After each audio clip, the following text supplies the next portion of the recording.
its hardships, in all its trials and crises, the Lord would just simply say to you, I have overcome the world. Palakpakan natin yung Ginoo. Hallelujah. I have overcome the world. Ayan mga politiko, subong sa pagsugod sa kampanya, nagkapaningwa na sila magkadaog. Tanan ng mga himuon na good lang. Sa tuyo na magkadaog sila bilang himuon. But then, as brothers and sisters in the Lord, hallelujah, gindaog ni Kristo para sa imo at sa ako.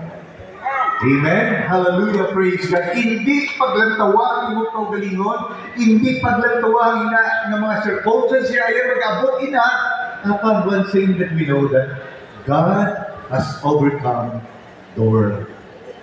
Gindaog ni Kristo na ang hindi nga kalibutan. Sa tanan ng mga pagtilaw, in this world you shall have many trials and tribulation. Name it, Jesus knew it and experienced it. But then, sa katapusan, nagsiling siya, what a beautiful promise